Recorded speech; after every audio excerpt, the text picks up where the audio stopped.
A participação do Vicente Ragonetti na história da fundação do Palestra Itália vai incitar, né, os italianos pela criação de um clube que realmente representasse. Vamos dizer que ele acende a fagulha. O Vicente Ragonetti ele frequentou o Ponto Chic e o João Gaveta também era frequentador. Acredito que dentro desse local possam ter se cruzado. Se você acompanhar a vida do Vicente Ragonetti, longe dele ser um atleta, né? Ele já tinha uma participação no jornal Fanfula.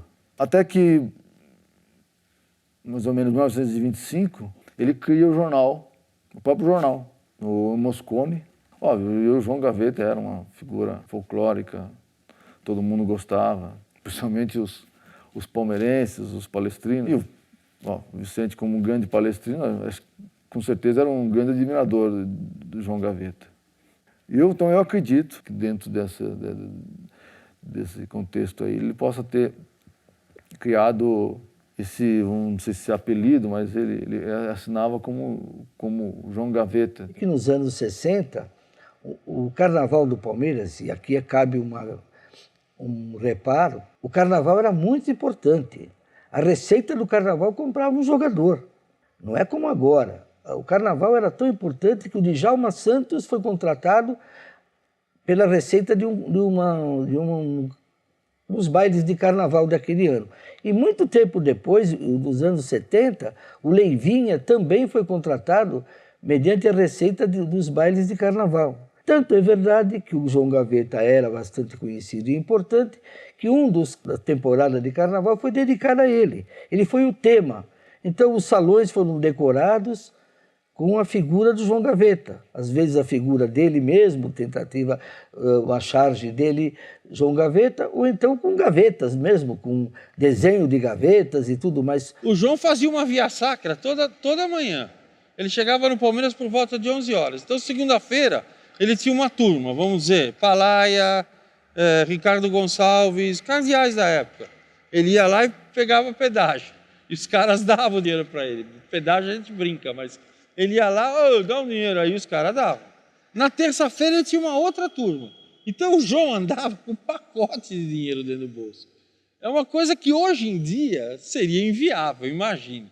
Então o João tirava no meio da rua, punha a mão no bolso, ele tirava uma pacoteira de dinheiro. Que ele ficava aqui dentro e pela própria condição física dele, ele não tinha condição de se sustentar. Ele parecia ser uma pessoa, vamos pôr entre aspas, louco, mas não era nada. Amava o Palmeiras, gostava muito do Palmeiras, gostava das pessoas em volta, as pessoas gostavam muito dele, tudo aquela maneira daquelas pessoas e a maneira dele.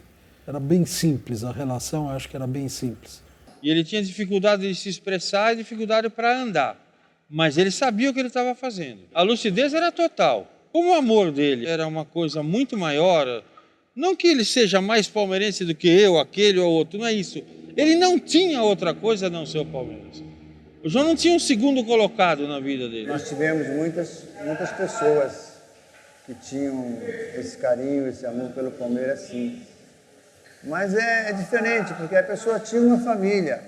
A pessoa estava lá, digamos, no jogo, às vezes ia num treino, mas estava mais junto com a sua família. O João Gaveta não, ele estava sempre lá no clube, mas era uma pessoa que ele marcava mais a presença dele, assim, mais constante. Eu acho que a vida dele, na verdade, era o Palmeiras mesmo. Ele morava com a irmã era casada e tinha um quarto para ele na casa que ele morava no Bexiga. Ele só ia lá para dormir. A hora que acabassem todas as atividades do clube, que naquela época eram muitas, e o João ia embora 11h30, meia-noite, para a casa dele, dormia, no dia seguinte estava aqui outra vez. Esse número 105, eu sei que era logo virando ali, né? Ele morava ali na rua Barata Ribeiro, naquela reta, né? Porque depois a Barata Ribeiro sobe, né? E vai até a Peixoto Gourmet. Perto da sauna. Antes da sauna um pouco. Tinha um casarão grande lá, velho. Foi demolido faz tempo já. Para mim, o João criou um mundo. O mundo dele era o Palmeiras. Então, tudo girava em torno desse mundo. Para ele, o mundo começava na portaria da Turiaçu e terminava na rua Padre Antônio Tomás. O mundo do João era circunscrito ao estádio do Palmeiras e aonde o Palmeiras estivesse, como se fosse um território do Palmeiras, o ônibus, o trem, a delegação e o campo onde o Palmeiras fosse jogar. Então, para ele, o mundo dele era o Palmeiras. Ele vivia nesse mundo, penso que até feliz. A gente sente saudades porque foram tempos gloriosos que o Palmeiras teve, que o Palmeiras passou, e a gente, um ano sim, um ano não, a gente era campeão de alguma coisa. Ou paulista, ou brasileiro, ou de uma taça de prata, ou taça de ouro, que naquele tempo tinha muitos torneios também, né? Então, a gente tinha uma amizade muito grande, o ambiente era muito bom dentro do Palmeiras. Na nossa época, nós éramos em 30, nós tínhamos na equipe 5 jogadores que tinham carro. Nesse carro ia 5 em cada carro. Pro almoço, que tinha treino à tarde, aí saia para almoçar, ia no Lago da Rocha almoçar, ia em qualquer restaurante. Ninguém ia em casa, que eu treino às 2 horas da tarde. Hoje não, hoje cada jogador tem 5 carros. Então o nego pega o carro e vai embora, outro pega e vai embora, tal. Tem união. Eles pouco se cumprimentam, entendeu? Pouco se fala. É cada um para si e Deus por todos. Hoje existe um ciúme, entendeu? Um jogador com outro, um fala mal do outro. Nosso tempo não, já tinha... Estava meio invocado com o outro, já olha, vai fechar, os dois estão na porrada, resolve lá embaixo. A gente faz isso mesmo, fazer a rodinha, se vira lá embaixo. Então assim, resolvia ali. Hoje não, é fofoquinha aqui, fofoquinha ali e tal. E hoje o cara vai no espelho, né? Tinha jogadores que tiravam os dentes para jogar. A dentadura para jogar e pá, não tem nem frescura, não. Ô, porra, o cara hoje tem que entrar maquiado, sim, tem que entrar, pentear o cabelo, tem que fazer a barba, para aparecer na televisão. Que hoje é um artista. Nesse tempo era marginalizado o jogador, né? Era profissão de vagabundo, na década de 60. Eu, quando vim para cá para casar com minha mulher, foi uma briga. O pai dela, aquele italianãozão, jogador de futebol não presta, jogador de futebol não presta. Com muito custo eu casei. Nos anos 70. Aí, porque era briga, gente. Hoje não. Hoje a maior alegria do pai é ter a filha casada com o jogador, né? Era um futebol mais técnico, onde não existia aquela competição, aquela guerra, né, como existe hoje, né? Então, hoje, o principal aspecto, a virtude do jogador hoje é o quê? É o porte físico. Antigamente era a técnica, entendeu? Hoje, um cara que corre muito, um cara muito forte e tal, ele joga em qualquer time. Antigamente era muito difícil, não bastava apenas a condição física, a técnica que prevalecia. Então, se a técnica prevalece, as jogadas são mais bonitas, os dribles acontecem com mais assiduidade. E o torcedor quer ver isso, né? Entendeu? E hoje eu vejo o futebol de uma outra forma, embora tenha grandes jogadores também, como tinha antigamente. Só que antigamente, em cada clube, você via 4, 5 jogadores ótimos. E hoje é difícil. Hoje você vê num time que tem 1 ou 2 jogadores que realmente se destacam sobre os demais. Tinha 5 para cada posição, aquele que tivesse melhores condições jogava. Se você tivesse resfriado, para voltar uma briga, tinha que esperar o outro se machucar. Por isso que o apelido até do Valdir, nosso goleiro, né, da década de 60, era Manco, porque ele jogava até mancando. Então o apelido dele era Manco. E eu também joguei até com os tiramentinhos e tal, se tinha alguma coisa, eu falava que não tinha nada, tomava filtração e vamos pro pau. Vamos jogar. Era duro, porque tinha grandes jogadores. Hoje os caras é robô, fica tudo grandão, tudo forte. Hoje o garoto tem 1,60 m, não serve. Mudou tudo, mudou tudo. Entrou empresário no meio. Eu, quando passo por aqui, vem na cabeça, né? Um jardim suspenso, né? Os torcedores vibrando, né? É a vida, tem que ser tudo moderno agora, né? Já não é mais o jardim suspenso, né? Isso aqui é um gigante, é um monumento, né? Eu praticamente comandava a torcida lá do campo, né? Eu fazia gol, ia para a torcida, jogava minha camisa pro torcedor. Era uma festa. Aqui era o meu quintal de casa, né? Eu brincava aqui dentro. O futebol ele tinha uma maneira diferente de jogar, porque nós jogávamos com 4 zagueiros, 2 jogadores no meio do campo e 4 atacantes. Então nós tínhamos mais craques na equipe. Hoje nós temos mais volantes, mais zagueiros. Isso então deixa o futebol mais feio. Nós tínhamos 2 pontas.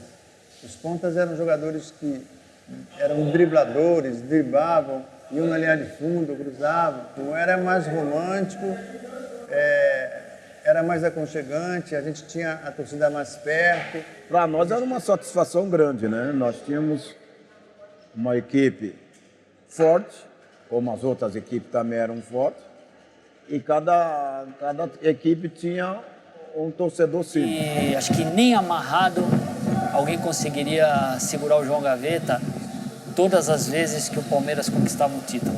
Ele extravasava de uma maneira tão assim cativante o amor dele, a alegria dele quando o Palmeiras ganhava um título aqui, quando o Palmeiras ganhou o título em 74, final contra o Corinthians, 100 mil corintianos no Morumbi, todo mundo achando que o Corinthians ia sair na fila, aquele dia o Palmeiras fez, o Ronaldo marcou o gol.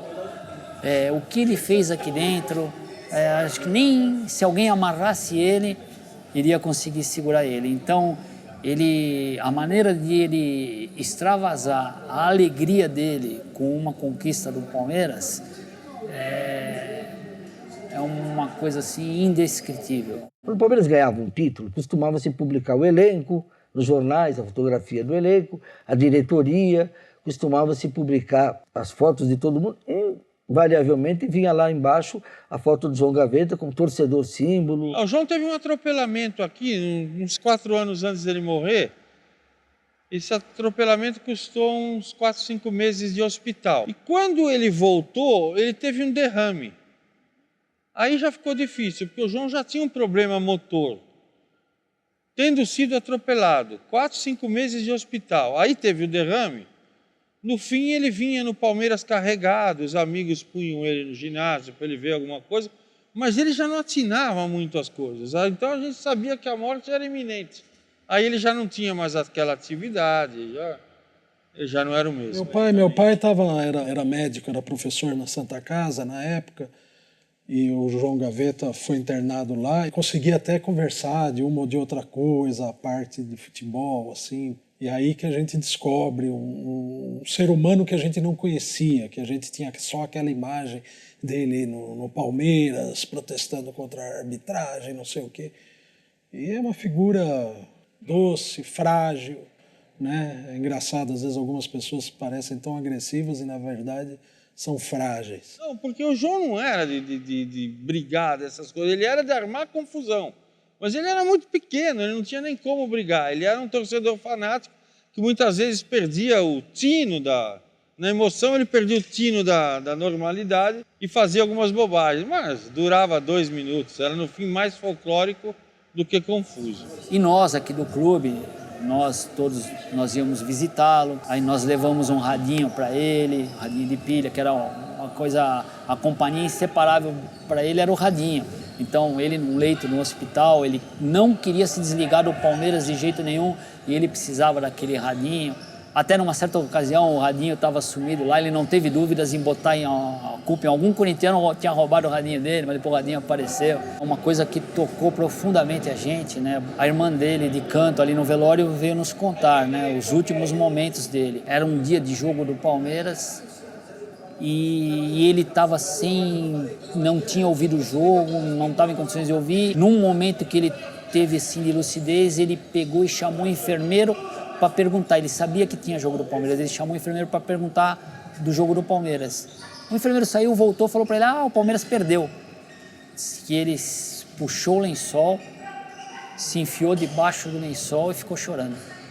Os últimos momentos em vida dele, os últimos dias, ele ficou debaixo do lençol porque ele recebeu a notícia que o Palmeiras tinha perdido. Ele foi enterrado no Araçá, no túmulo do Palmeiras.